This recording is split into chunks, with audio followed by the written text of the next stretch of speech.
for this week's experiment, we are going to be exploring fireproof balloons. For this experiment, you're going to need a balloon, 2 balloons, one balloon strictly filled with air, which I already did, and another balloon that has water. As you can see, there's water in here. You hear it, and then you fill that up with air as well. And you're going to need a lighter and an area where you're not afraid of things getting wet.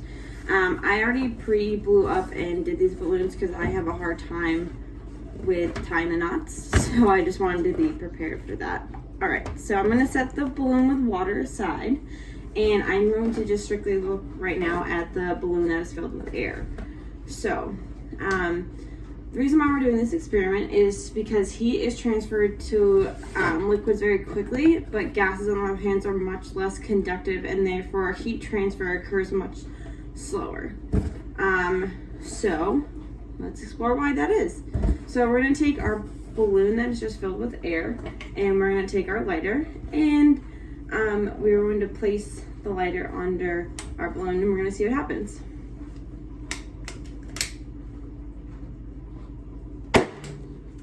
All right, gets me every time. All right, so why did that occur?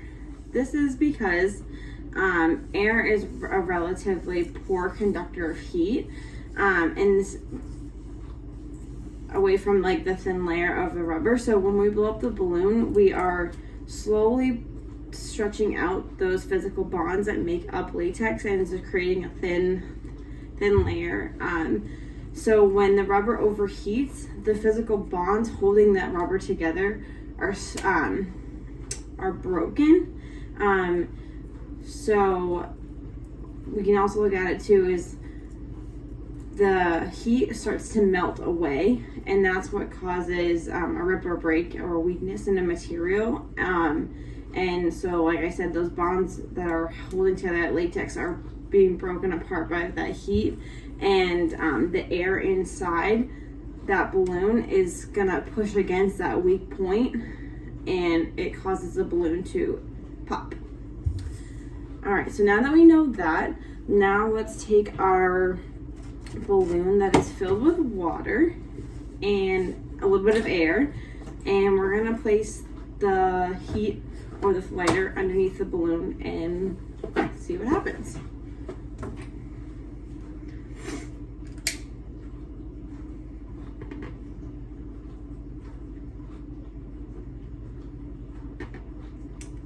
All right, so the balloon didn't pop.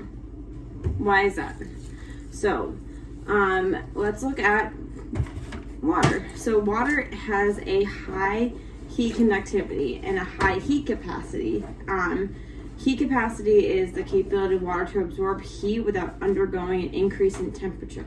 So this means that the heat energy that's entering the body of water will not reflect the measured temperature of the water until the heat has been added completely. This is why it takes water a long time to boil. Also takes water a long time to boil because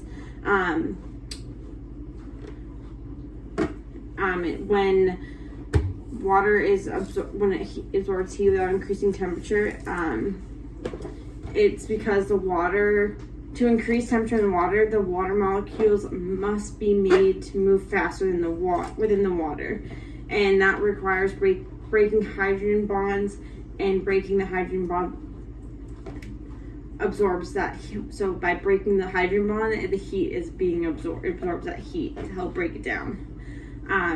So also what's occurring inside this water, so the point where that heat was, the water that was there is absorbing that heat, and it moves up, and it causes it to rise, and then the colder water replaces that at the bottom, and the colder water absorbs that heat and brings it up, and then colder water comes down. So this heat is constantly being absorbed, and energy is constantly being taken in by this water. And the latex in that balloon allows the heat to pass quickly and warm up that water. And so yeah, the water's heat capacity is really the most important part of why or how this water balloon becomes water fireproof. So now if we were to further prove our point as to why water is a great heat conductor, you can see that if we were to take our heat again, we're going to put it under here. So like I said, that water is being absorbed, the heat is absorbing that heat, and colder water is coming down. But if we were to put our flame at the air, there's no water to absorb that heat, and that melting point becomes a part of that balloon again, and the air is pushing against that melting latex and causing the balloon to pop.